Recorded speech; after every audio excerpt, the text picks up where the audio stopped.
Now that the F1 preseason testing is over and Bahrain Grand Prix weekend will begin in a few days, we may be able to see and predict the pecking order for this year's competition.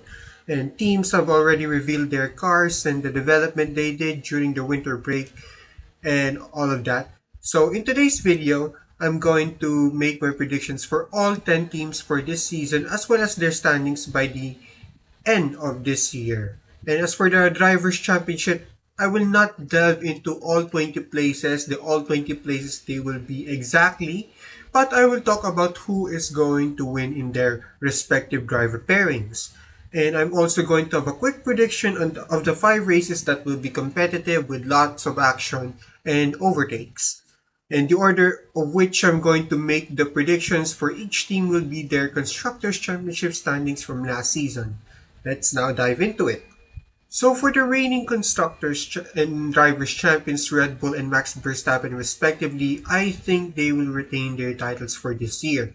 With their partnership fully committed to Honda until 2025, they will stay in front of the grid for years to come.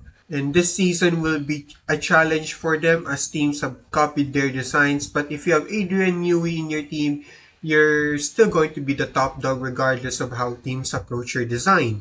Sergio Perez will win 2 or 3 races, but he will not match up the pace of Verstappen both in qualifying and in the race. So Max will be the top dog for Red Bull again.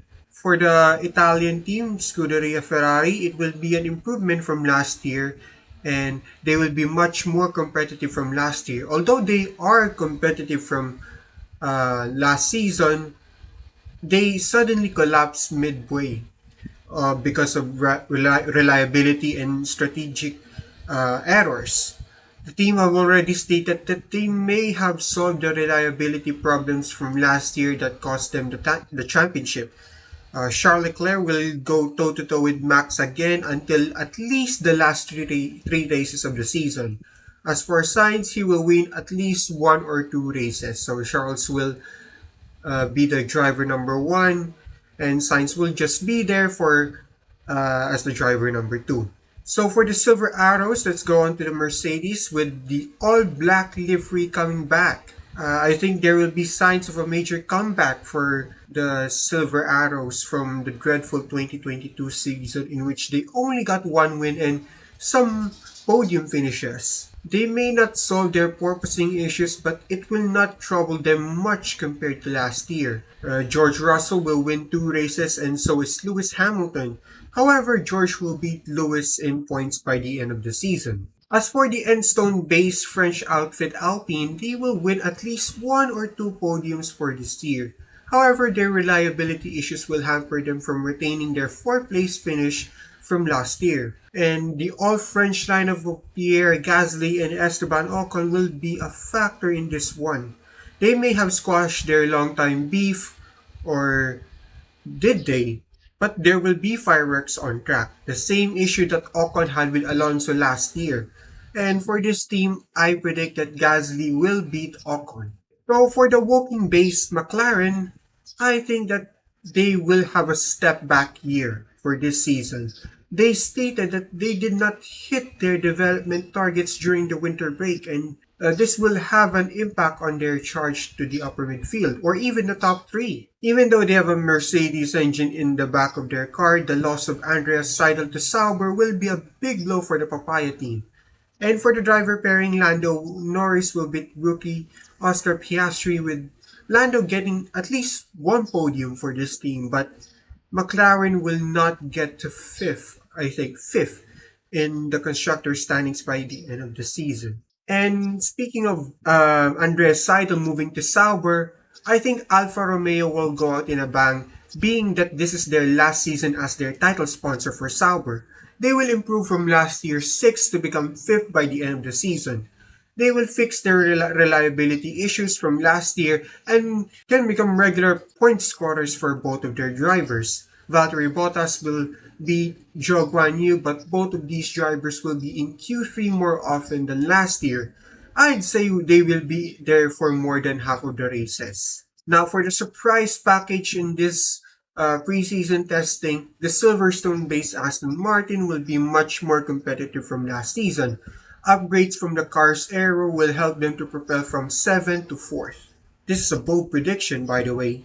Their preseason testing looks promising, but as they may have solved their problems with the car, with the hiring of former Red Bull man Dan Fallows as their technical director, and another new man arrives on the scene in Fernando Alonso, will beat Lance Stroll head-to-head on points. The two-time world champion will drag the Green Machine into Q3 and regular points finishes more often than last year. My prediction is that Aston Martin will get at least one or two podiums for this year, given their amazing preseason testing in Bahrain. As for the Haas F1 team or MoneyGram Haas F1 team, they will improve from last season, scoring more points. They signed Nico Hulkenberg, who is a regular point scorer for different midfield teams in the past, to replace Mick Schumacher. And alongside Kevin Magnussen, who finished the season with one pole position last season, they will challenge more in Q3 with the package that they have right now. With the new title sponsor in MoneyGram, serious money will be pumped in for the development of their car. They will finish at least 3 times inside the top 5 with Kevin beating Nico in the points. But it will be very close since Nico is known to drag midfield cars into regular point scoring finishes. But with the time off he had from F1 and only being relegated to reserve driver role, I think Kevin will have the edge on here. As for the Red Bull second team, AlphaTauri will stay in their place in 9 for this season. Yuki Tsunoda and rookie Nick De Vries will still score points here and there, but not as much compared to their midfield competitors. Although they have the highest running mileage during preseason testing, they will not convert it into points for this season. Yuki will beat Nick on points. They will improve their scoring total from last season, but they will still be beaten by other teams more often. And for the last team that finished last season, Williams, with James Vowles, the former Mercedes head of strategy, as their new team principal, Williams will score more points than what they had last year. However, Alex Albon will still score the majority of the points, beating the American rookie Logan Sargent in head-to-head. It will still be a last place finish for Williams, as they are yet to find huge developments they need to compete regularly in the midfield. So there you have it. Those are my individual predictions for all of the teams. So the final ranking for the Constructors' Championship will be like this: Red Bull, Ferrari, Mercedes, Aston Martin, Alpine, Alfa Romeo, McLaren, Haas, AlphaTauri, and Williams. And as for the top 5 races that will be good this year, I'm thinking Silverstone based on last year, Monza being a high-speed overtaking zone, Bahrain just like last year, Brazil being a classic circuit for classic races, and Canada. So there you have it. These are my predictions for the 2023 season. What are your predictions? Who do you think will win the Constructors and Drivers Championship? Who will be the dark horses for this year? Hopefully we will see some great and closer racing with plenty of overtakes. Plenty of drama. Anyways, that's all folks. If you want me to review anything, please leave a like or sub in this channel. Thanks for watching.